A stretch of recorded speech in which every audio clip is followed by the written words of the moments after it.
Muy buenas televidentes, radioescuchas e internautas de la aldea global Ecomundo, ojalá 4RD. Hemos estado conversando en Ecomundo sobre las tendencias del proceso de globalización, cómo ha llegado a un techo y al mismo tiempo cómo hay algunas tendencias que algunos analistas y expertos llaman desglobalización. De todas formas, hay elementos fundamentales del proceso de internacionalización que no pueden echarse hacia atrás. Recientemente, el pasado miércoles, el presidente Bolsonaro recibió para realizar una cumbre en Brasil a los representantes de los BRICS y como la figura central a Xi Jinping.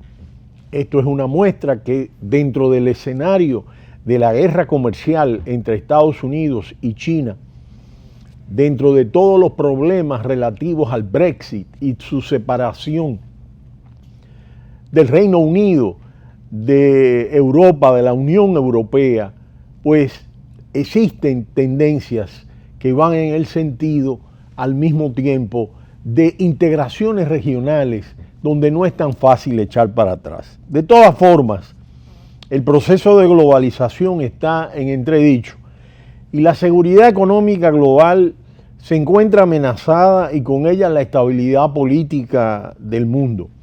Los países ricos como el Reino Unido y Estados Unidos, en algunas ocasiones, a partir de las fricciones que se van generando, obstaculizan la fluidez de las relaciones internacionales, como es el caso de la guerra comercial entre Estados Unidos y China.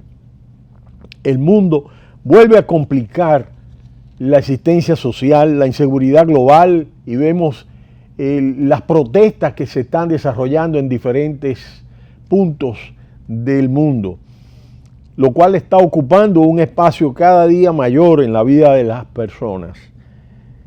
Influye en la actividad económica al sembrar la incertidumbre sobre las condiciones que determinan el bienestar y la sensación de preocupación de que las sociedades e individuos pueden vivir mejor. No depende solo de lo que hagan, sino que se encuentra cada día más respaldado en un entorno internacional que transmite más inquietud que tranquilidad, más fracturas que cohesión.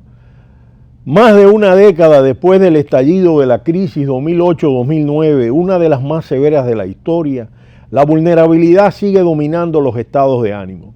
No solo porque no se hayan restaurado completamente los daños causados por aquella, sino porque no terminan de desaparecer las amenazas de episodios como algunos de los que conformaron esa catástrofe, y porque surgen otros no menos perturbadores como el proteccionismo y la confrontación entre potencias económicas.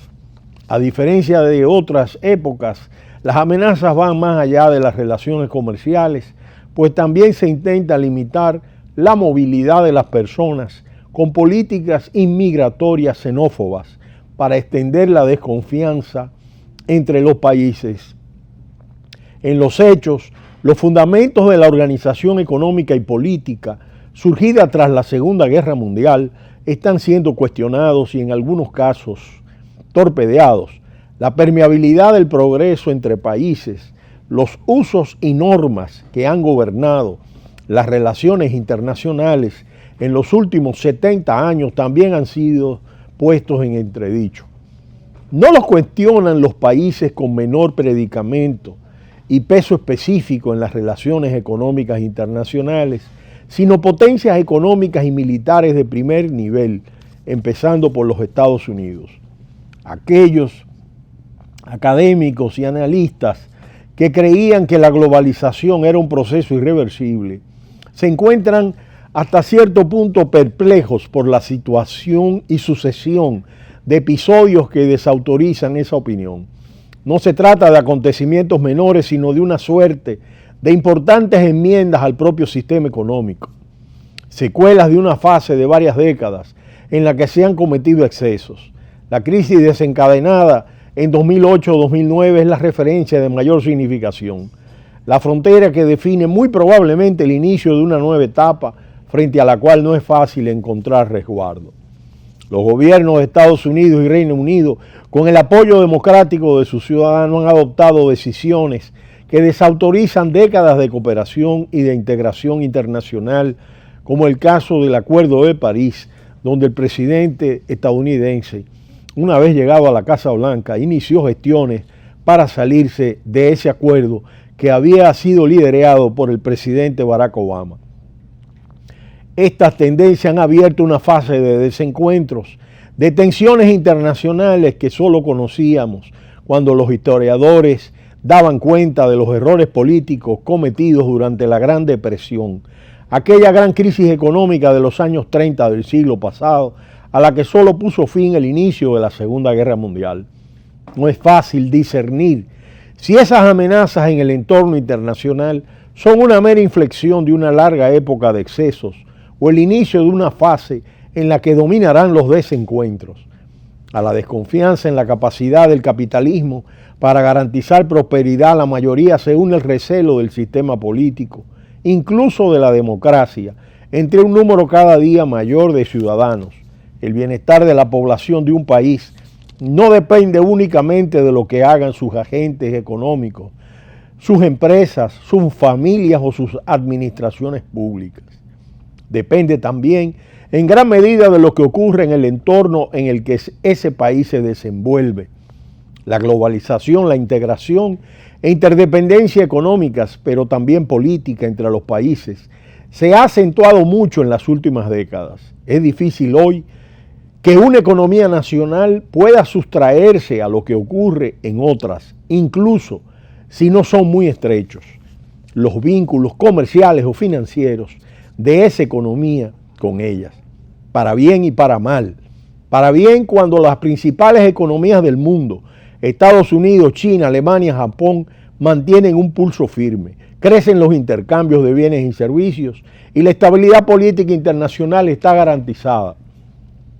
Entonces, las demás economías tienen más probabilidades de verse favorecidas, incluso si sus agentes no aciertan a tomar las decisiones correctas o se posponen las que deberían adoptarse.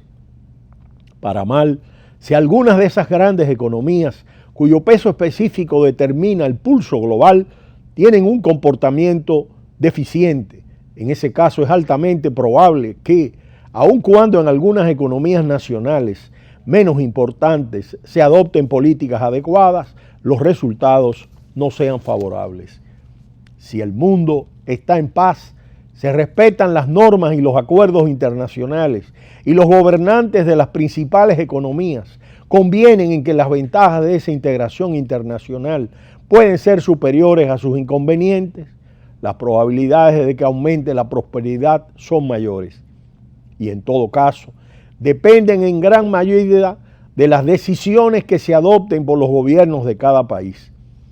Ese era el convencimiento en el que se habían asentado las relaciones internacionales, no solo económicas, desde el final de la Segunda Guerra Mundial. La apertura de las economías era objetivamente buena para la consecución de aumentos del bienestar y el comercio entre las naciones podría ser en sí mismo una fuente de entendimiento. A la larga, la integración internacional podría beneficiar a todos, aunque lo hiciera de forma desigual, dependiendo de las capacidades y habilidades de cada país, de la calidad de las políticas adoptadas y de sus instituciones. Ese convencimiento, denominador común de un número creciente de países, ha propiciado el progreso durante los últimos 70 años, aunque como vemos también ha generado consecuencias adversas, excesos que todavía se están pagando. En la actualidad esas presunciones parecen estar cambiando, o al menos algunas de las cosas que están pasando son reveladoras de ese convencimiento, no es totalmente completo. La globalización está en entredicho y quienes la cuestionan en mayor medida no son precisamente los países con economías más vulnerables, como hemos explicado en Ecomundo, más necesitadas de protección, sino algunos de los más ricos, con las economías más avanzadas, los Estados Unidos, sin ir más lejos, pero también algunos países de Europa, como hemos explicado en Ecomundo. La retórica proteccionista en su más amplia adopción, no solo comercial, sino incluso humana, ha alcanzado una dimensión que inquieta.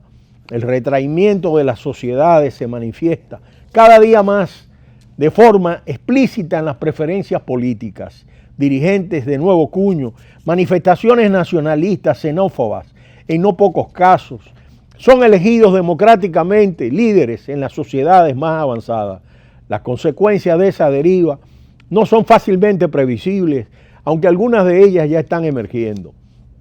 La seguridad económica está seriamente amenazada porque lo están las relaciones comerciales, financieras y tecnológicas entre las economías más importantes, aquellas con un peso específico determinante en el valor de la producción de bienes y servicios y en consecuencia del empleo y del bienestar mundial. No hace falta exagerar, pero es cierto que vivimos un momento de gran significación histórica, no exento de amenazas sobre el bienestar de la mayoría de las personas, desde luego de los que dependen de sus trabajos como única fuente de ingresos. De manera que, como vemos, este proceso de globalización es un proceso contradictorio, complejo, que ha llegado a un techo y donde en el momento actual se están presentando una serie de dificultades, sobre todo en los países más ricos, porque ese proceso de globalización ha beneficiado fundamentalmente al sudeste asiático, pero hemos visto los impactos que ha tenido en Europa, en Inglaterra, en Estados Unidos y las repercusiones que ha tenido en términos del proceso del Brexit, del ascenso de Donald Trump en los Estados Unidos y de algunas corrientes xenófobas en el caso de Europa. Pero será hasta mañana cuando volveremos en Ecomundo, ojalá 4RD.